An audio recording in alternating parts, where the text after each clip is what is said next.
Queridos filhos de Deus, amados do Senhor, vamos aqui continuar fazendo a exposição da santa e poderosa palavra do Senhor, Evangelho de Cristo, segundo o escritor, segundo o que escreveu foi o discípulo João Marcos, né?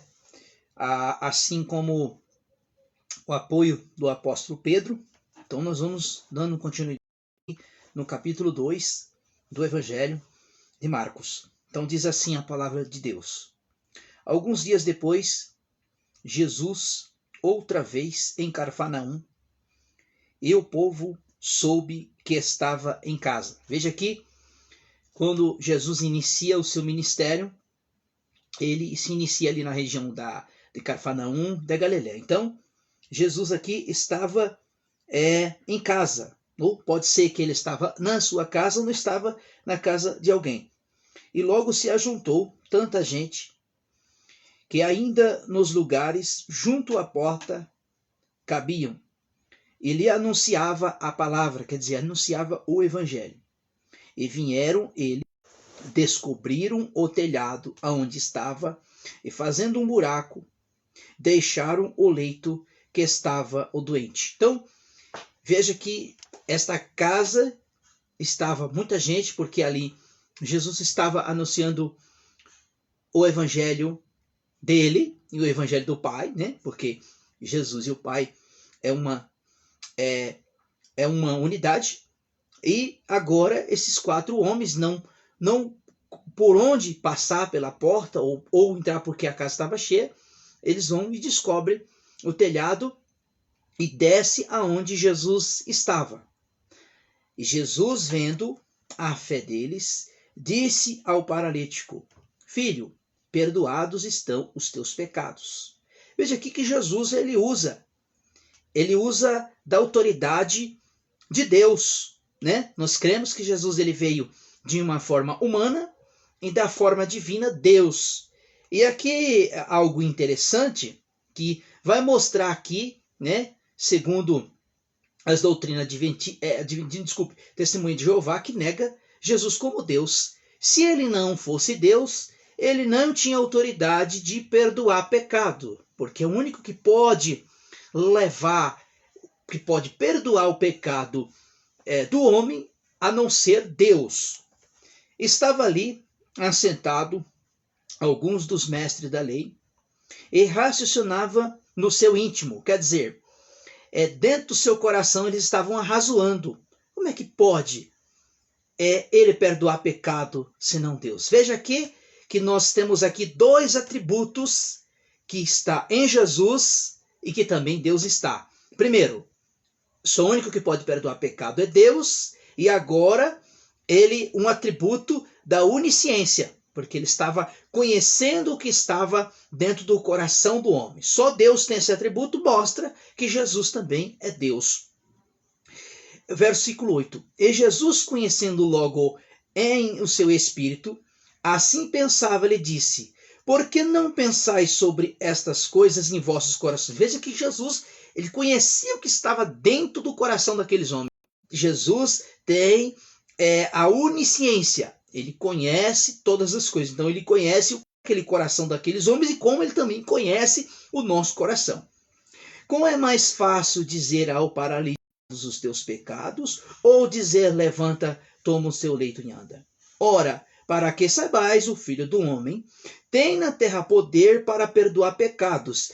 E disse ao paralítico: A ti te digo, levanta, toma o teu leito e vai para a tua casa. E ele levantou, tomou logo o seu leito, saiu da presença de todos, de sorte que admiravam e glorificavam a Deus, dizendo: Nunca vimos tais coisas. Veja aqui que Jesus, ele disse: qual é mais fácil dizer? Perdoados estão os teus pecados ou levanta-te e anda? Qual que Jesus, as palavras que Jesus usou? Perdoados estão os teus pecados. Condição disso, que esse homem estava doente, este homem estava enfermo pela condição de um pecado que ele estava doente. Agora aqui é o chamado de Mateus, né?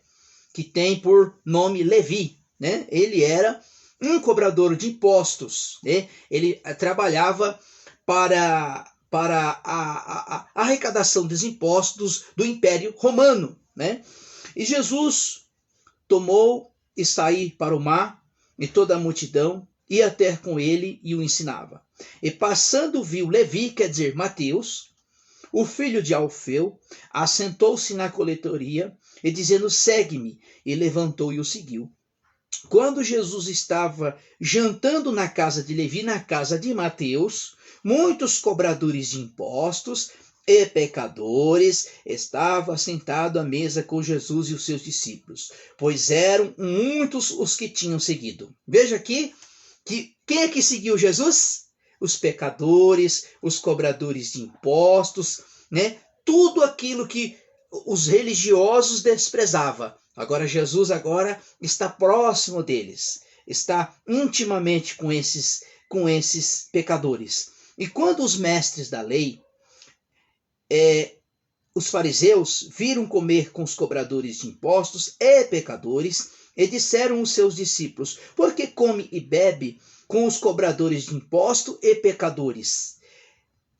E tendo ouvido isto, disse, não são os que necessitam de médicos, assim os doentes. Eu vim chamar eu não vim chamar o justo, mas sim os pecadores. Quer dizer que Jesus diz, eu não vim chamar os justos, eu vim chamar os injustos. Versículo 18. Ora, os discípulos de João e os fariseus estavam jejuando. E foram e lhe perguntaram, por que jejuam os teus discípulos de João e os fariseus não jejuam os teus discípulos? Aí agora aqui Jesus ele responde. Por quê? Porque eles viam que os discípulos de Jesus não jejuavam, não praticavam este algo de jejuar, né? Eu vejo que na Nova Aliança não tem a necessidade do jejum. Isso é algo particular. É algo particular entre você e Deus. Até então, que lá em Atos dos Apóstolos, né, nós temos a referência de jejum. Né? Um exemplo, Paulo e Barnabé, os irmãos que estavam lá na igreja de Antioquia, eles estavam orando e jejuando por uma causa. Aí disse o Espírito Santo, apartai-me Barnabé e Saulo e Paulo para esta obra. Então, eles estavam orando e jejuando, não porque o Espírito Santo falou porque eles estavam jejuando, não, é por causa da oração. Então, a oração ela é muito mais importante do que o próprio jejum.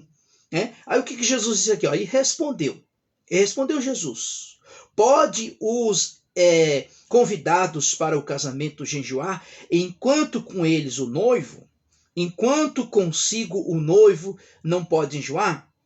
Tempos, porém, virá em que lhe será tirado o noivo.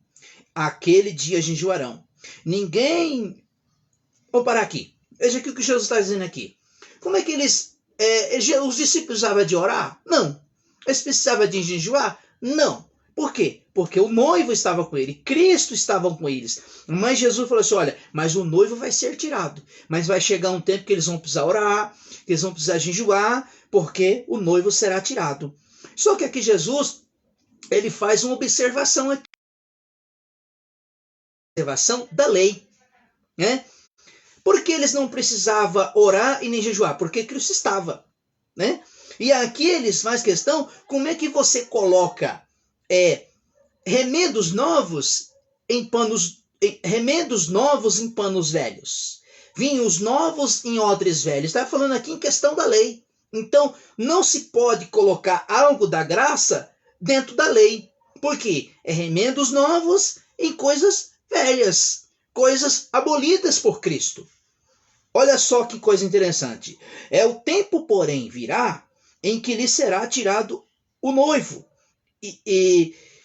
Tirar o noivo, e naquele dia jejuarão. Ninguém costura remendo em panos novos em vestidos velhos.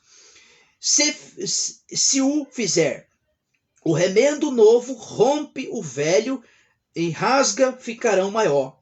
Ninguém põe vinho novo em odres velhos. Se fizer vinho novo, rompe-se os odres, estragam tanto o vinho quanto os odres, e o vinho novo deve ser posto em odres novos. Jesus aqui estava fazendo uma referência daquilo que, quando Cristo fosse, nós iríamos receber, que é o Espírito Santo. Por quê? Porque ninguém pode receber a graça de Deus pela lei. Por quê? Porque a lei ela tem uma função, nos condenar diante de Deus, mas agora a graça não. A graça ela nos abunde, nos enche da tua graça. É a mesma coisa que Jesus está falando a respeito do sábado. Os nossos queridos adventistas, eles gostam de obedecer coisas da lei, né?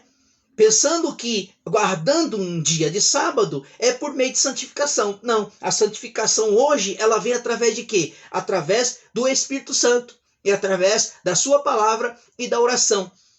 Veja aqui, ó, certo sábado, passando pelas searas, os discípulos caminhando e comeram e começaram a colher espigas, né? Eles passando ali num milharal e começaram a colher espigas. Quem é que viu isso? Os fariseus religiosos daquela época. E os fariseus disseram: Veides, por que faz no sábado o que não é lícito? E ele, porém, nunca lestes que Davi, quando estava em necessidade, teve fome, e os com eles estavam. Como entrou na casa de Deus, no tempo de Abiatar, o sumo sacerdote, comeu os pães da procissão, dos que não era lícito comer, mas os sacerdotes tanto também com eles estavam. Olha o que Jesus disse. Qual foi o motivo do sábado? Será que o sábado hoje ele deve ser obedecido